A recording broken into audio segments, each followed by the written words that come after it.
വരയ്ക്കാൻ അറിയാത്തവർക്കും സ്റ്റിക്കർ ഉണ്ടാക്കാട്ടോ.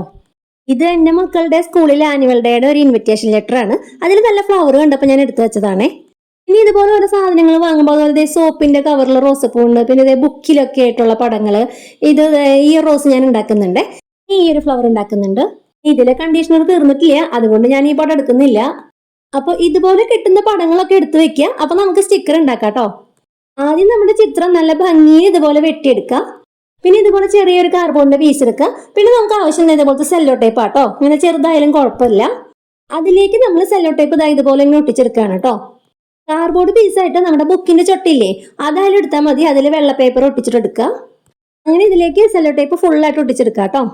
ഇനി നമ്മൾ വെട്ടി വെച്ചിരിക്കുന്ന ചിത്രം എടുക്കുക. അതിന്റെ മുകളിലേക്ക് സെല്ലോ ടേപ്പ് ഇങ്ങനെ ഒട്ടിച്ചെടുക്കുക കേട്ടോ.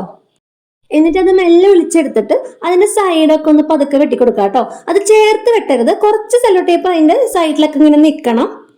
ഇനി നമ്മുടെ സെല്ലോ ടേപ്പ് എടുക്കുക. അതിന്റെ അറ്റം ഒന്ന് ചെറുതായിട്ടൊന്ന് ഉള്ളിലേക്ക് മടക്കി വെച്ച് കൊടുക്കുക കേട്ടോ. നമുക്ക് ഒലിക്കാനായിട്ട് എളുപ്പത്തിനാണ്. അതിലേക്ക് നമ്മൾ ആ സ്റ്റിക്കറില്ലേ നമ്മൾ ഉണ്ടാക്കിയേക്കണ അതൊന്ന് ഒട്ടിച്ചു കൊടുക്കുക. എന്നിട്ട് നമ്മൾ ആ ഉള്ളിലേക്ക് മടക്കി വെച്ചിട്ടില്ലേ, അതടക്കം ആ സെല്ലോ ടേപ്പ് വലിച്ചെടുത്തിട്ട് ഒന്ന് കട്ട് ചെയ്തെടുക്കുക. എന്നിട്ട് വീണ്ടും നമ്മൾ അതിന്റെ സൈഡൊക്കെ ഒന്ന് ക്ലിയർ ചെയ്ത് കൊടുക്കുക കേട്ടോ. എന്നിട്ട് നമ്മുടെ കാർഡ്ബോർഡിലേക്ക് അതൊന്ന് ഒട്ടിച്ചു കൊടുക്കുക. അപ്പൊ നമ്മുടെ സ്റ്റിക്കർ റെഡിയായി. ഈ ചെറിയ റോസും കൂടി ഉണ്ടാക്കുന്നത് ഞാൻ കാണിച്ചു തരാം. ആദ്യം ആ പടം വെച്ചു, അതിലേക്ക് സെല്ലോ ടേപ്പ് ഒട്ടിച്ചു, പിന്നെ അത് കട്ട് ചെയ്തെടുത്തു. പിന്നെ നമ്മൾ ആ സെല്ലോ ടേപ്പിന്റെ മുകളിലേക്ക് അത് ഒട്ടിച്ചെടുത്തു. പിന്നെ നമ്മൾ ഒളിച്ചെടുക്കുന്നത് ആ സെല്ലോ ടേപ്പ് ആണ് കേട്ടോ. അപ്പൊ നമുക്ക് അടിയിൽ മുഴുവനായിട്ട് പശയുള്ള ഒരു ട്രാൻസ്പെറന്റ് സ്റ്റിക്കർ ആയിട്ട് നമുക്കത് കിട്ടും കേട്ടോ. ഇനി ഇതുപോലെ ഒളിച്ചെടുത്തിട്ട് എവിടെ വേണമെങ്കിലും അത് ഒട്ടിച്ചു കൊടുക്കാം. ഇതിപ്പോ നമ്മൾ വാങ്ങുന്ന ട്രാൻസ്പെറന്റ് സ്റ്റിക്കർ പോലെ തന്നെ ആയില്ലേ. അപ്പൊ ഇത് ഇഷ്ടപ്പെട്ടോ? ഇഷ്ടപ്പെട്ടെങ്കിൽ അത് ഇപ്പൊ തന്നെ ഒരു ലൈക്ക് അടിക്കണേ, മറക്കല്ലേ.